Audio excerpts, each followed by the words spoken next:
Marisol, muy buenos días, gracias por acompañarnos el día de hoy. Bienvenida a Tacna, a tu tierra, 24 grados de temperatura a esta hora de la mañana.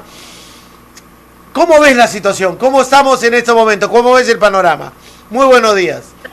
¿Cómo estás, Fernando? Muy buenos días. Bueno, primero agradecerte el espacio. Para mí siempre es un privilegio poder llegar a través de Radio 1 a Tacna y estar vinculada no solo a la problemática nacional, sino sobre todo a la regional, con información que nos permite entender un poco este gran problema nacional, y es el divorcio que existe entre Lima y las regiones, entre las capitales de región y las provincias, los distritos, los caseríos, esta suerte de mirada distinta de una misma realidad que nos afecta también de forma distinta.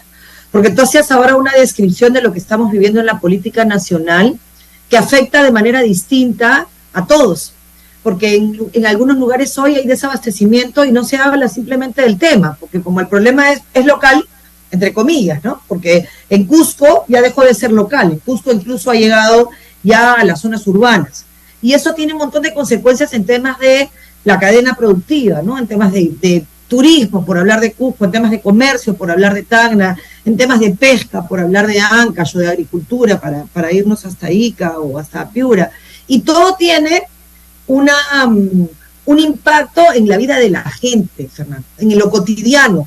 Entonces, esta sensación permanente en la que vivimos desde hace más de un mes, que es lo que hay, ¿no? De que no sabemos qué va a pasar, que dependemos de 130 personas que parece que estuvieran mirando otra realidad completamente distinta a la que vemos nosotros, que están en discusiones estériles, retrocediendo en avances, por ejemplo, como los temas de la universidad, que es tan importante para el futuro del Perú, y no están resolviendo problemas urgentes como definir políticamente cuál es nuestro destino. O sea, hoy no tenemos norte. Hoy a las 9 de la mañana la Presidenta de la República se sigue reuniendo con partidos políticos, cosa que yo saludo, pero no se nos informa cuál es el objetivo de estas reuniones. El objetivo es conseguir el adelanto de elecciones.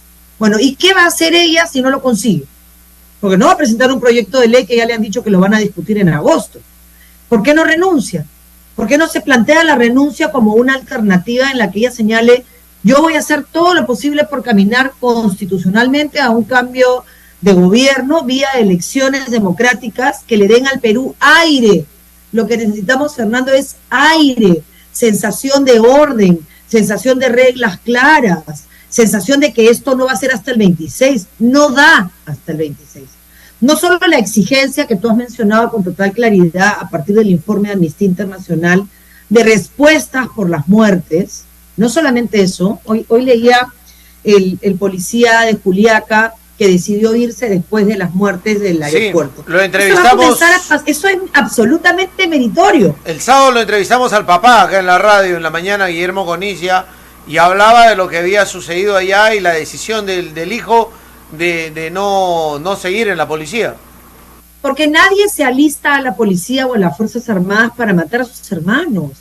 Nadie protege más los derechos humanos y a los demás que la policía y las Fuerzas Armadas. Esa es su razón de ser, mantener el orden, mantener la estabilidad. Ahora, cuando todo es un desmadre, que es lo que está pasando acá, cuando todo es un tema en el que no se entiende quién es la autoridad a cargo, en el que tú escuchas voces cruzadas que reclaman orden, pero que reclaman orden sin respetar los límites legales, no porque hay una orden en ese sentido, porque yo sí creo que la policía y las Fuerzas Armadas están haciendo un gran trabajo, pero exigimos con todo derecho, y la misma policía y las mismas Fuerzas Armadas no pueden hacerlo, pero también lo merecen, saber qué pasó en el caso de las muertes.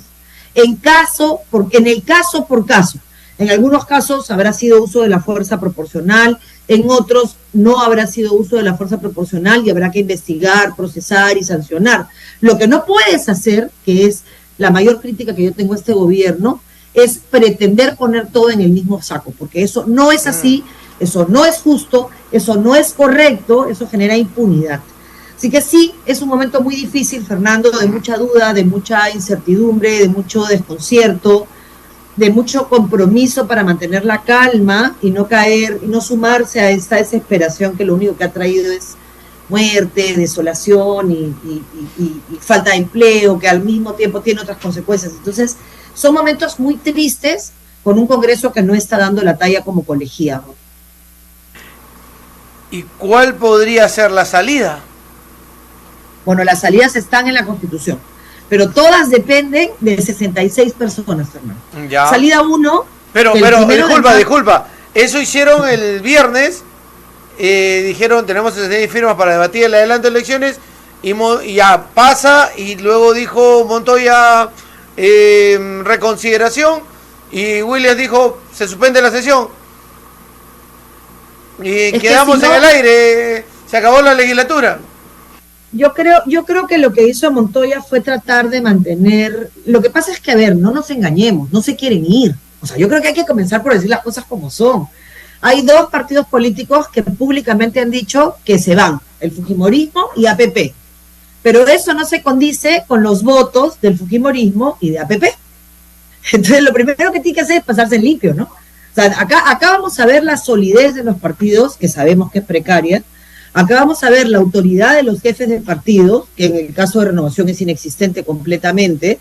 Acá vamos a ver la consecuencia de lo que dicen en la calle y cómo votan.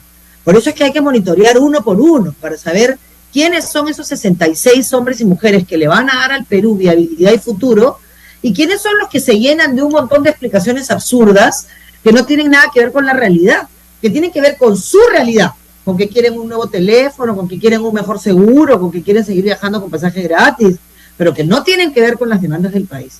Porque si ya tenemos esos 66 votos, el 1 de marzo se podría volver a discutir el tema de la propuesta del Ejecutivo, que los congresistas Illich y Cavero utilizaron mal la norma. Ellos utilizaron el artículo del reglamento que señala que no se puede votar en la misma legislatura dos proyectos en el mismo sentido, pero esa misma norma, y yo los invito a leerla por favor para que no les mientan, establece una excepción. El artículo 78 del reglamento dice, excepto salvo que la mitad más uno de los congresistas acepte discutirlo. Y la mitad más uno de los congresistas no es la mitad más uno de los congresistas de la Comisión de Constitución, es la mitad más uno de los congresistas del Pleno, o sea, 66 personas. Entonces, no pueden mentirnos como si nosotros no conociéramos la ley o pretender engañarnos con leguleyadas cuando lo que en el fondo no quieren es irse. Mejor sean honestos y digan, no me quiero ir. A mí me eligieron hasta el 26 y me quiero quedar hasta el 26, aunque se fastidie todo, me quiero quedar. Pues la gente le dirá, ándate porque no te queremos, porque no nos representas. Pero si comienzan a mentir, la gente tiene que comer, Fernando. La gente ahorita mientras nos escucha está trabajando, está ordenando su puesto, está vendiendo, regresa a escuchar porque está interesado en el país, está viendo si dejó las cosas para el almuerzo, está viendo si... O sea, todos estamos todo el día intentando salir adelante en una situación totalmente inestable, Fernando. Totalmente inestable. En el mundo se cumple un año de la guerra de Rusia y Ucrania y está el presidente Biden allá. Cualquier accidente puede desatar la tercera guerra mundial, que sería la última. Sería la última. Entonces, tienes problemas de desastres naturales. ¿Tú crees que la gente que está viviendo ahorita en Tacna o en la zona de Lima sin pircas, sin muros de contención, cuando ve el terremoto de Turquía piensa, yo mañana, o sea, no tendríamos ninguna capacidad de administrar un desastre de esa naturaleza? Y mientras estamos en problemas reales, tenemos que lidiar con 130 señores que no les da la gana de decir, oiga, ¿saben qué? Nos vamos. 66 votos. Ahora, yo recomiendo, la verdad, me parece mucho más rápido que esperar hasta agosto, porque ya perdimos hasta agosto, marzo, abril, mayo, junio, julio, o sea, hasta agosto, 4 meses. Yo prefiero referéndum, porque así no dependemos de los congresistas. Si conseguimos 66 votos la primera semana de marzo, te podría ir a un referéndum para validar el adelanto de elecciones hacia julio. Y ya no dependemos de los congresistas, porque de acá a agosto... De que nos mesan, vuelvan a hacerlo de enano guerra, desarchivo, debatimos y todo. Exactamente. Yo siento que es mucho más seguro para la estabilidad del país que se vote con 66 y que el artículo, para que nos entiendan y nos sigan, el artículo 206 de la Constitución establece 2 supuestos de modificación constitucional. Hay que cambiar la Constitución para adelantar la elección y adelantar la toma de mando, porque eso tiene que hacerse por la ley. La ley hay que respetarla. Y si no nos gusta, hay que cambiarlo. Pero no te puedes sentar encima de ella porque entonces ya no hay regla. Entonces, 206, 87 votos de marzo a agosto, 87 votos de agosto a diciembre. eso nos pone nuevamente en manos completamente del Congreso de la República. A que lo voten en diciembre, y en diciembre ya estamos entrando a 2024, 9 meses por realizar un proceso, se van a ir el 2025. Se mandan hasta el 25, entonces después van a decir que es un gasto inútil y mejor el 26. Entonces eso es un error. En cambio, si votamos la primera semana de marzo los 66 votos para ir a discusión y conseguimos 66 votos, nos vamos a referéndum.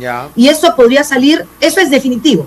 Ahora, ya si la ciudadanía no quiere ir a un adelanto de elecciones, pero yo creo que sí queremos. Yo creo que sí queremos. Yo tengo la sensación de que todos queremos una oportunidad.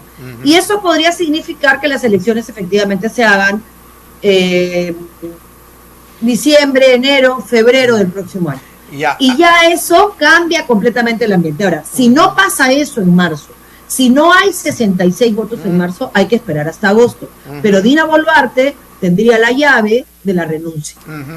Con lo cual igual podríamos estar pensando en unas elecciones adelantadas para inicio de pero ahí el caso Boluarte, no me quiero ir, soy presidenta, hay un tema no del cargo que ocupa, pero hay también un temor, es el tema, se han violado los derechos humanos, tú conoces estos temas, y ella está siendo blindada por el Congreso, las investigaciones se pueden manejar con el poder del Ejecutivo. Hemos visto cómo Cavero blindó a Merino, a Antero y al ministro del Interior por el caso de dos, que luego puede terminar una corte internacional y decirnos, oiga, procésenlo, ganan tiempo para los 5 años que se vencen porque hay una protección constitucional y voy jugando eso, gano tiempo, arreglo las cosas. En algún momento sabe que va a terminar en una corte ordenado incluso por una corte internacional, porque eso es, hemos visto claramente el último informe, el de IDL Reporteros, de las armas de fuego, los fusiles que han utilizado los militares. Eso es para toda una investigación y un proceso por violación de derechos humanos. Van ganando un tiempo, van acomodando el tablero, ¿no? En ese espacio. No creo que se vaya en realidad. Pero Fernando, nos hacen en el medio un daño horrible. Y yo creo que eso no lo tienen muy claro, porque en derecho internacional de los derechos humanos ya no existe la palabra impunidad. El problema es el tiempo. O sea, ya las cosas, miren el caso de Pinochet, miren todos los casos que hay documentados de gente que después de 30 años termina probablemente no cumpliendo condena, pero sí encontrando la verdad. Mira el caso de Ajomarca, 36 años para la sentencia de Ajomarca, 30 años para la sentencia de Cabitos. O sea, eso es lo que toma lamentablemente la justicia en nuestro país. Y lamentablemente vivir como digamos, dentro de las víctimas es horrible, ¿no? Porque están en una búsqueda constante de la verdad. Pero ser un victimario tampoco debe ser fácil, ¿ah? O sea, yo no creo que a Urresti le resulte simpático que estar siendo investigado hace 10 años por el caso Bustíos. O sea, yo creo que la verdad, mientras más pronto se sepa y más pronto se conozca, libera a todos.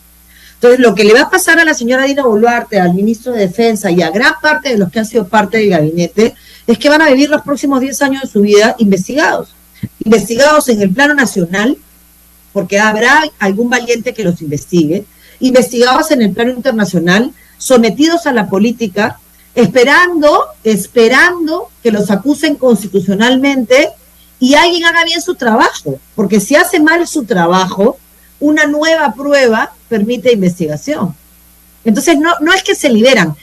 Mira, Chejade, yo investigué al señor Chejade y investigué el caso y nunca más volvieron a conseguir una prueba nueva. Jamás pensé que una investigación bien hecha terminara blindándolo, porque quienes no quisieron sancionarlo finalmente lo liberaron, pero su hermano está en la cárcel. ¿Cómo puede vivir una persona sabiendo que estuvo en una misma reunión, que compartieron con esa situación, como si no pasara nada? Yo no podría, yo no juzgo, no es mi papel.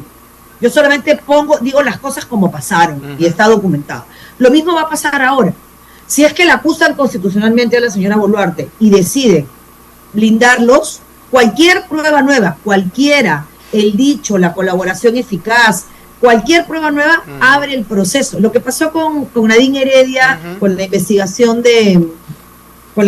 que se hizo por el caso de Antalsis.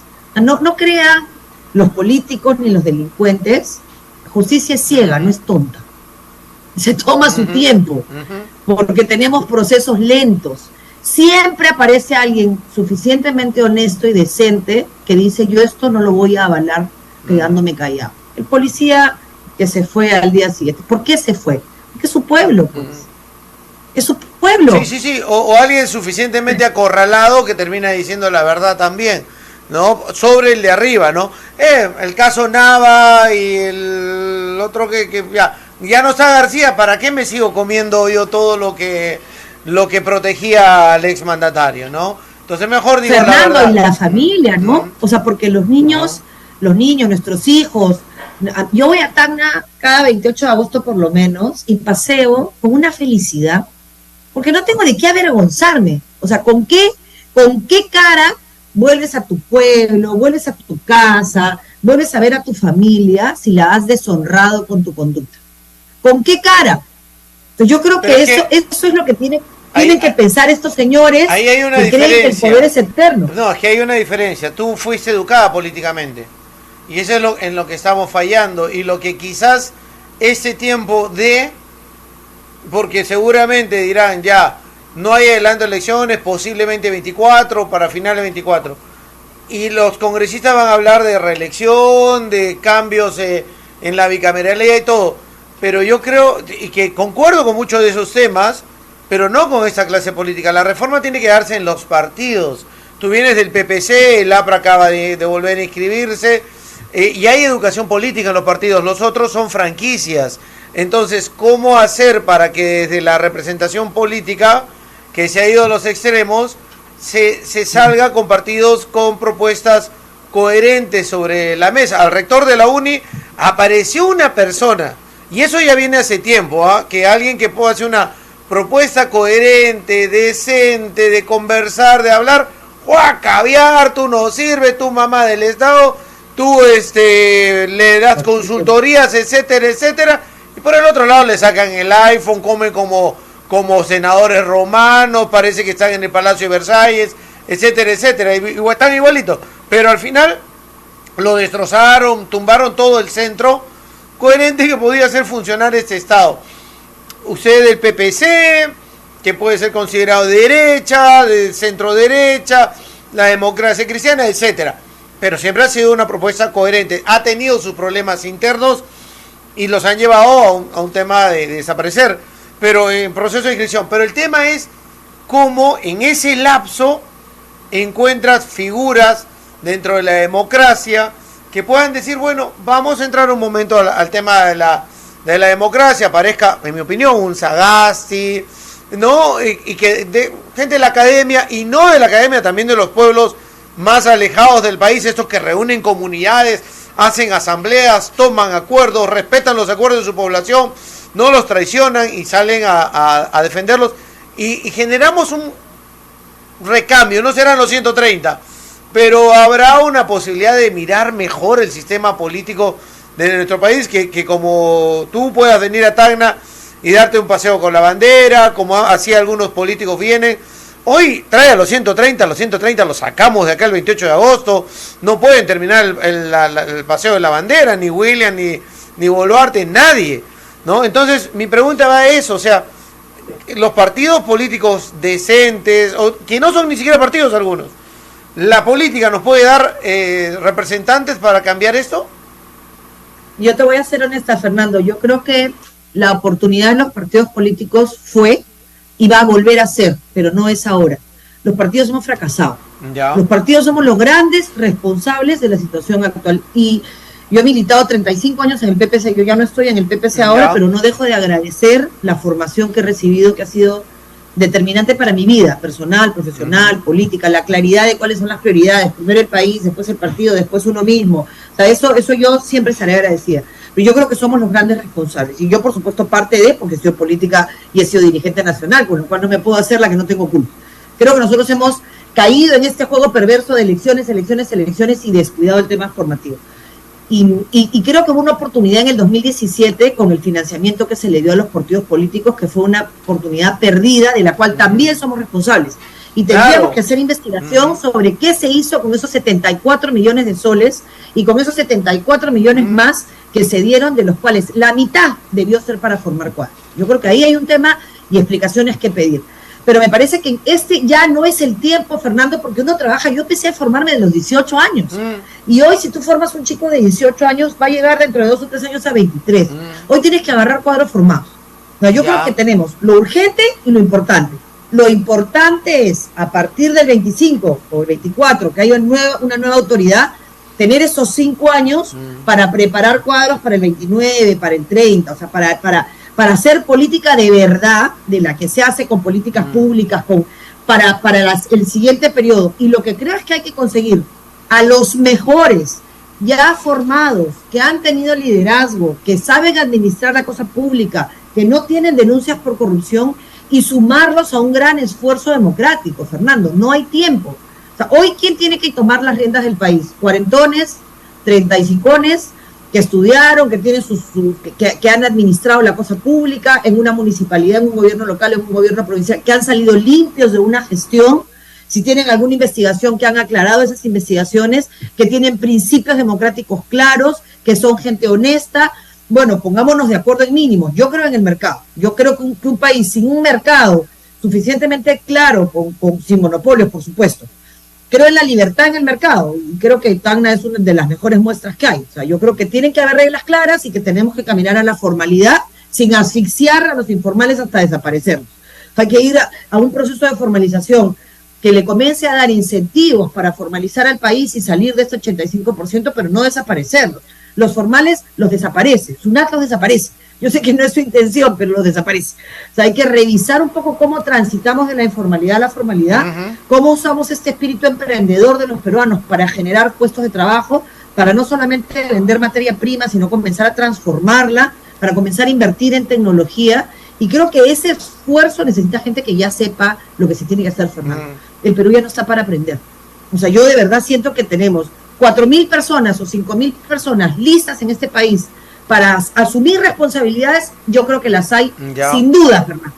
Sin duda, desde dirigentes que han empezado en comedores populares en vasos de leche y han comenzado a entrar a la cosa pública y a entenderla y a saber por dónde es que vienen las trafas y a ponerle luz para que no hayan trafas, transparentar el aparato estatal de manera que no necesites decir eres honesto. Si no eres honesto te voy a descubrir. Por eso está la prensa. La prensa denuncia todo el tiempo. ¿Y por qué denuncia? Porque sabe acceder a los sistemas de transparencia de la información. Ya, y ahí tengo, tengo un pero. Sí, ¿cuál? Tienen que ser pero políticos. No quieren. Tienen que ser políticos. Tienen que entender la política, o sea, tienen que saber qué es la política, cómo se trabaja en política, qué es el Parlamento. O sea, yo siempre me pregunto, y tengo la oportunidad que mi padre fue parlamentario, luego fue maestro, dirigente, periodista, llegó a parlamentario, regresó, volvió a ser periodista y siguió acá hasta que falleció. Pero yo me pregunto, ¿qué pasa ahora?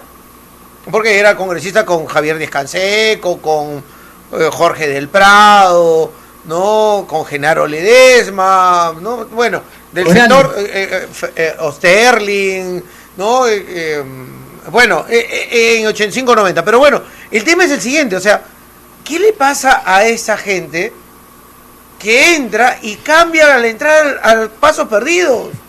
O sea, ¿qué le pasó? ¿Qué te pasó?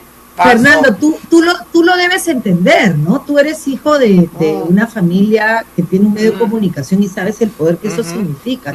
Tienes que prepararte para el poder. Exacto. Porque si tú no te preparas, te mareas. O sea, tienes que entender tanto el poder que significa tener un medio de comunicación, la responsabilidad que significa mantener el equilibrio en la información. Es igual en la política. Es igual el actor, es igual la actriz, es igual el personaje famoso, es igual el influencer. Si no, ¿por qué todos los chiquitos que empiezan en la televisión, en el cine a los 20 años terminan en drogas? Porque no se prepararon para lo que va a significar esa vanidad del poder. Entonces, yo sí creo, tú me decías, tengo un comentario, tienen que ser políticos. Claro, Fernando, hoy necesitamos a todos los políticos con oficio, con escuela, con honestidad. No importa si son de centro, de derecha, de izquierda, en la medida en que crean en el mercado y que el mercado debe tener pues una regulación mínima para que haya tanto mercado como sea posible y tanto Estado como sea necesario, para que logremos llegar a lugares a donde el mercado no va a llegar a poner agua y llegue el Estado y ponga agua. Porque agua y desagüe si no tenemos agua y desagüe en todo el país, si no cerramos la brecha de infraestructura, si no cerramos la brecha digital, nuestros pueblos se van quedando rezagados. Y ese quedarse rezagados significa que nuestra gente se queda rezagada. Y eso genera todos estos movimientos de yo también soy peruano y también quiero ser parte de ese crecimiento del que tanto me hablas, que no lo veo, porque sigo con anemia, sigo con desnutrición, sin oportunidades laborales. Entonces, sí, Fernando, yo creo que es el momento en que la gente tiene que decir, voy a darle a mi país 5 años, voy a cumplir un rol en esto que sé ya, yo sé justicia, voy a trabajar temas de justicia, yo sé cárceles, voy a trabajar temas de cárceles, voy a sacrificarme, porque es un la verdadera política es sacrificio, la verdadera, no la de los pechados, vividores, no, la de chamba, la de servicio, la de entrega, la de sacrificio. Vamos a darle al país viabilidad, construyamos un proyecto, soñemos el Perú juntos. ¿Qué Perú queremos? Un Perú incluido, un Perú con oportunidades, un Perú que tenga para todos y para todas las personas, siempre darle a cada quien lo que le corresponde, pero darnos a todos la oportunidad de llegar a... O sea, por supuesto que podemos hacer investigación con la plata del canon en las universidades, pero también necesitamos orientación. ¿Qué cosa hacemos con esa tecnología? ¿Para dónde la llevamos? Por ejemplo, la UNI está trabajando temas de litio para tratamiento de baterías con el litio que tenemos. Y me parece súper interesante que imagínate todo lo que podríamos invertir en la Universidad de Tacna con el CAN y con lo que nos corresponde. Bueno, la Universidad de Tacna tiene 300 millones que no los utiliza del Cano, guardados ahí. Los gobiernos regionales, las municipalidades han manejado más de 3.000 y el hospital está abandonado, votado por corrupción. Han hecho el palacio regional o el palacete regional. Y después se preguntan por qué reclaman la gente. Y por qué sale la gente a protestar. Cuando tengo pueblos que no tienen internet, no tienen celular, tienen que buscar señal boliviano, señal chilena para hacer clases en pandemia, o no tienen agua, no tienen desagüe. Los pueblos principales como Tarata, Candarave, o no hay represas, que hoy los ríos se van al mar y no los podemos controlar. O sea, después dicen, ¿por qué reclama la gente? Y después no los entiendo, dice Dina Boluarte. No es culpa de Boluarte, pero dice, no los entiendo. Oye, lo que tienes que entender es que hay años acumulados de que te dicen que estamos en un crecimiento económico y la gente no lo siente porque vive igual. Pero Fernando, lo vivimos en pandemia, ¿no? O sea, veníamos escuchando 20 años que éramos el país que más crecía. Veníamos escuchando 20 años que íbamos a mirar a la OCDE y tuvimos la tasa de mortalidad más alta del mundo en la primera ola de pandemia. Entonces, ¿cómo comes eso? O sea, ¿cómo le dices a tus hijos, mira, mi casa es hermosa, vamos a tener la sala, el carro, pero mi chibolo está en el cuarto al fondo, no tiene luz, no tiene agua, tiene anemia y desnutrición, la abuelita no tiene oxígeno, entonces, oye, ¿cuáles son tus prioridades? El Perú es una casa grande, tú pregúntale a cualquier mamá, tagneña, o a cualquier mamá, o a cualquier papá, para no discriminar, a las 6 de la mañana, ¿cuál es tu prioridad? Lo primero que hace cuando se levanta de la cama es ¿qué vamos a comer hoy? Lo primero que hace cuando te despiertas en el día, ¿qué vamos a comer? ¿Qué cosa hay en la refrigeradora? ¿Hay carne? No, no hay carne. Ya, entonces, ¿tenemos plata para carne? No. Lo primero que haces es preocuparte de lo que van a comer. Si hay algún enfermo, lo primero que haces es ir a ver al enfermo. Lo primero que haces, si la abuelita está mal, vas a ver a la abuelita. Y después te preocupas si tu sala está bonita y tiene cuadros o no tiene cuadros. Pero como todo lo hemos hecho al revés, nos hemos olvidado del pueblo que no grita, del pueblo que no reclama. ¿Y cuándo lo escuchamos? Cuando hay muertos. ¿Cuál es el mensaje que tú le mandas al país? ¿Cuál es el mensaje que le mandas al país? Si tienes 130 conflictos sociales por temas ambientales o por lo que fuere, y escuchas al que se levanta, al que quema la llanta, al que tiene el mensaje es que el que te escuche grita más fuerte. Es administrar la casa, es pensar en el lugar, cómo tu cabeza funciona cada día para ver cómo llegas a fin de mes, cómo priorizas, colegio, salud. A nadie se le ocurre comprarse un pantalón nuevo si no ha pagado el colegio de su hijo. Tiene que ser un papá estúpido, ¿no? ¿Qué es lo que nos está pasando a nosotros? Todos los que han administrado nuestra casa los últimos 20 años han estado pensando en ellos, en el teléfono nuevo, en la comida, en la comida claro, y no han estado pensando en los más débiles.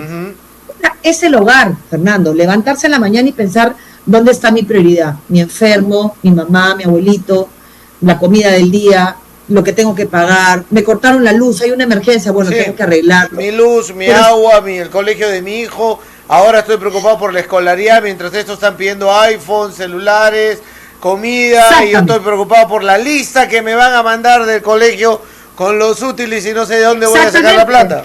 Exacto. Y a nadie se le va a ocurrir que en vez de comprar esos útiles te vas a ir al cine, pues. No, porque no te gusta el cine. A tomar ni una cerveza, nada. Porque, solo los irresponsables. Exactamente, porque tú irás a tener que salir a hacer taxi en la madrugada a punto de alcanzar la chamba.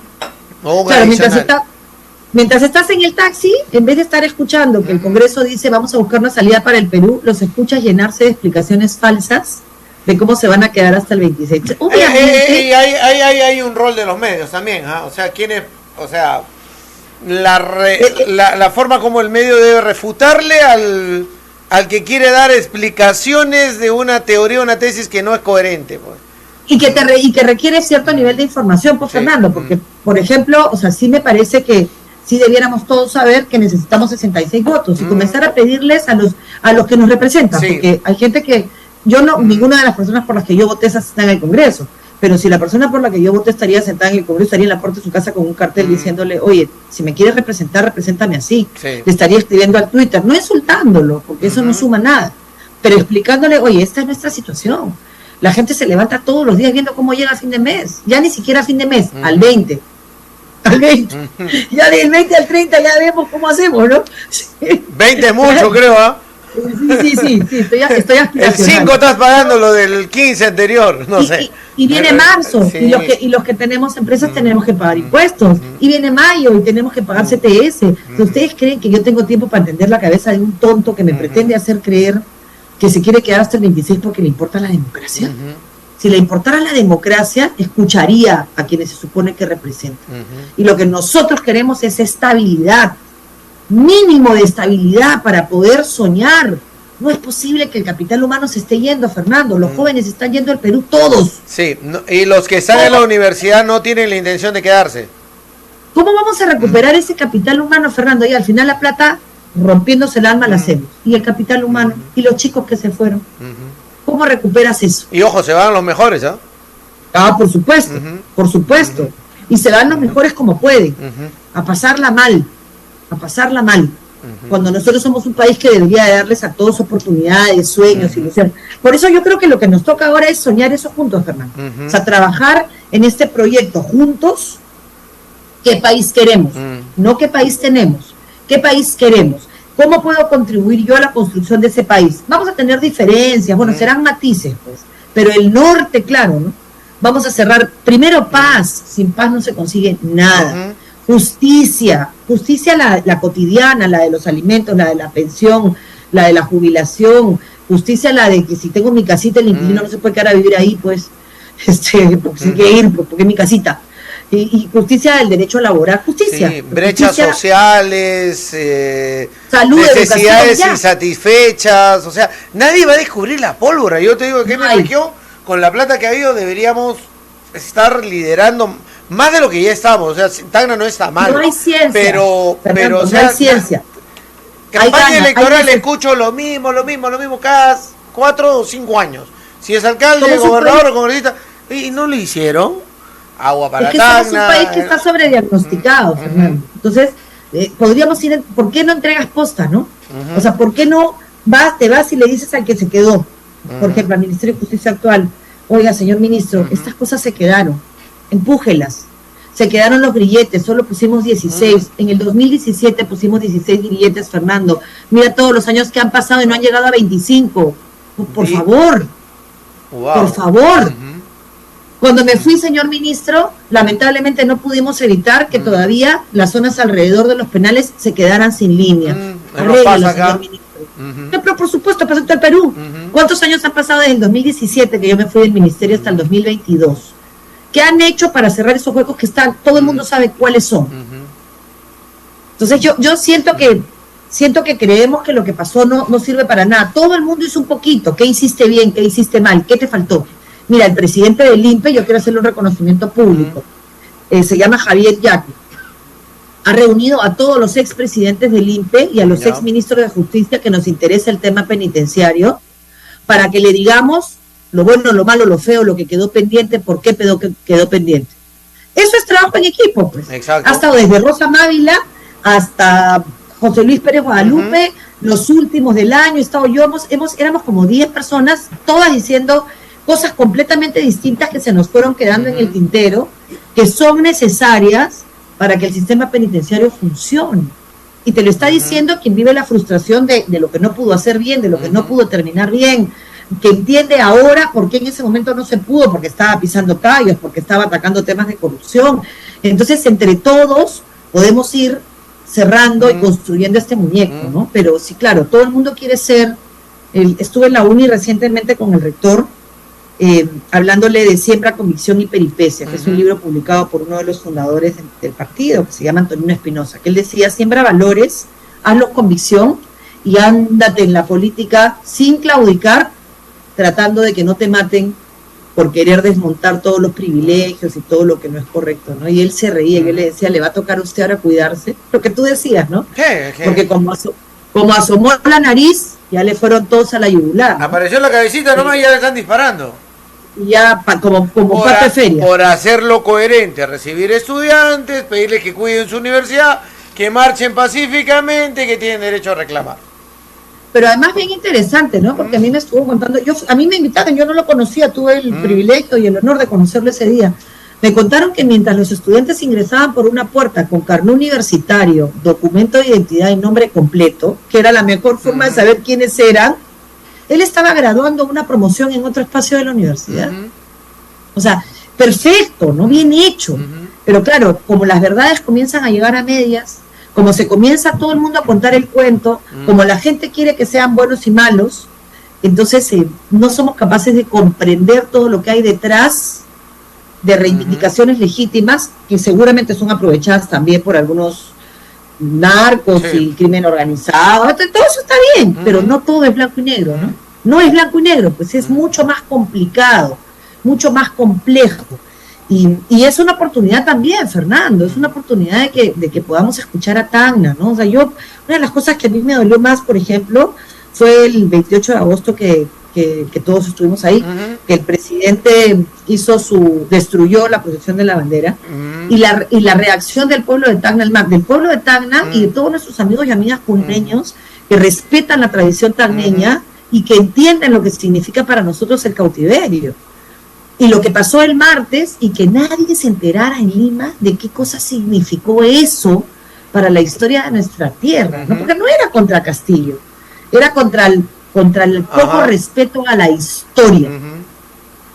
Y el fin de semana estuvimos, yo soy reservista, capitana del ejército, entonces les decía: vamos a marchar a Tacna, todos quieren, voy a hacer las gestiones para que nos inviten a los reservistas, somos 4 promociones de reservistas.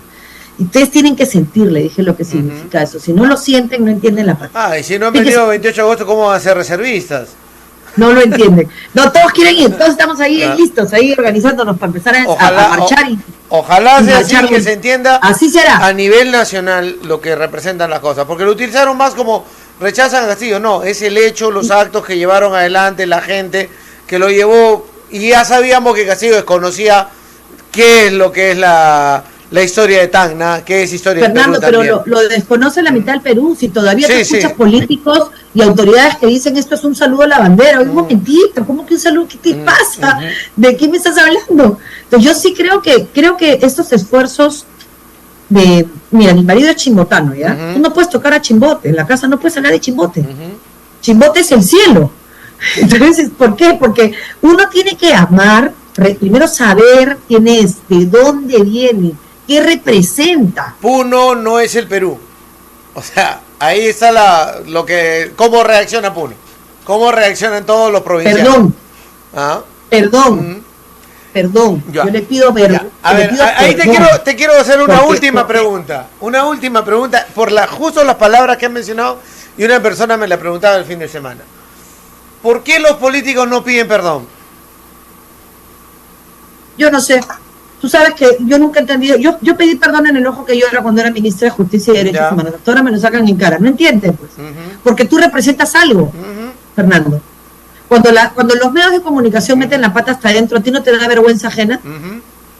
Sí. Te da vergüenza, pues, porque no serás tú, no será tu radio, pero es lo que tú representas. Claro. Tú para Tacna eres un líder de opinión. Además, representas un poder que es un poder complicado, que es el poder de la comunicación, el de la generación de opinión pública. Bueno, yo soy política, yo no puedo, en un acto que es político, hacer como que no me toca. Claro que me toca, y me embarra, y por supuesto que me tiene que dar vergüenza, y cuando un político dice una tontería, yo tengo que decir no coincido. Pues, no, como lo que acaba de aceptar, que los partidos políticos han fracasado, ¿no es cierto? O sea, pero ¿cómo no vas a reconocer una cosa tan brutal? O sea, ¿qué vas a decir? No hemos fracasado. Ya me da risa cuando los políticos dicen los electores no saben elegir. Oye, ¿qué te pasa? O sea, si tú eres el que da la oferta, claro. ¿Será que tu oferta es un desastre? Pues yo sí creo que decir el Perú no es Puno, primero es ofender a Puno. El Perú es Puno, el Perú es Tacna, el Perú es Lima, el Perú es Ancash. Lo que pasa es que no nos sentimos integrados y no somos capaces de entender que nosotros es una palabra que requiere al otro. No existe nosotros sin el otro. Y entendernos en esa complejidad, en esa cosmovisión distinta, entendernos iguales. Algunos hemos tenido más oportunidades, yo no me puedo quejar, Fernando, a mí no me ha faltado nada. Y eso me hace sentir que yo no puedo escoger por quién lucho, yo escojo por quién lucho. Yo no escogí dónde nacer, yo nací en Tacna, en Sauder, mi hermano murió siendo mi papá director de la clínica de Sauder porque no habían equipos. Y hoy, 50 años más tarde, mucha gente en Tacna muere porque no hay equipos. ¿Hay derecho? O sea, yo me acuerdo con qué ilusión fue el gabinete descentralizado que se hizo después de que se resolvió el diferendo de la Haya y todas las promesas que se hicieron en ese Consejo de Ministros. Ahora, tenemos una capacidad de creer mentiras impresionante, ¿no? Pero la verdad es que cuántos años de abandono a las zonas de frontera, Fernando, no te hablo solo de Tacna, te hablo de Tumbes, te hablo de Bolivia con Perú, o sea, toda la zona de Puno. O sea, todas las niñas que son explotadas sexualmente en la zona de la Rinconada, te hablo de La Pampa en Madre de Dios. O sea, todas las zonas de frontera, toda la zona de Loreto. O sea, todo el turismo sexual infantil que hay, ¿qué existe? Y eso no se mira, no se oculta, se esconde, ¿no? Y después dicen minería ilegal. Sí, es cierto, están detrás de todo esto también. Pero ¿y qué hiciste para o solucionarlo o erradicarlo? Porque es lo que tienes que hacer, ¿no? De acuerdo y además para enfrentar el hecho de que la economía informal es la que o sea, Madre de Dios es la región con la menor tasa de desempleo del Perú. ¿Por qué? Por la minería ilegal que genera todo un movimiento económico. Entonces, ¿cómo la vas? Primero tienes que formalizar, entender la dinámica económica, entender que esa dinámica económica no ha generado desarrollo, porque aunque es la región con menos tasa de desempleo, es la región con menor acceso a servicios. Conclusión, puedes tener plata, pero los servicios se los da el Estado. O sea, necesitas un Estado presente y un Estado eficiente. ¿Cómo hacemos un Estado eficiente? Yo creo que ese es el gran reto, Fernando. El reto es cómo en este interín, es como que fuéramos al Mundial, ¿ya? Por un milagro vamos al Mundial y no tenemos equipo. Tienes que buscar a los que hay. No puedes empezar con semillero ahorita. Empieza con semillero para el siguiente Mundial, ¿ya? Pero en este Mundial tráete a los que están jugando en las ligas mayores, que recuerden lo importante del Perú y que sean capaces de poner la pierna y que se la rompan por la patria y que nos regalen tiempo. Eso es lo que hay que pedirle ahora a los políticos que conocen en su oficio, a los buenos, que los hay en todas partes, hombres y mujeres. Sí. Oigan, 4 añitos, pues sacrifíquense, ¿no? 5 añitos. Vamos a darle tiempo al Perú para que los partidos puedan hacer su trabajo, para que los caudillos dejen de ser caudillos y se conviertan ya no en franquicias, sino en espacios de formación. Regalémosle 5 años de aire al país, poniendo el pecho, poniendo el nombre, poniendo la experiencia, poniendo la chamba. No, yo quiero ser el presidente. No, yo quiero ser lo que tenga que ser. Arriba, abajo, al medio. Yo quiero ser parte de este esfuerzo, de este sueño común de un país en el que todos soñemos un poquito. Nada, no cuesta eso, soñar. Gracias, Marisol, un abrazo de gracias a ti, siempre es un placer verte. Saludos a todos. Muchas gracias. Marisol Pérez Tello nos acompañaba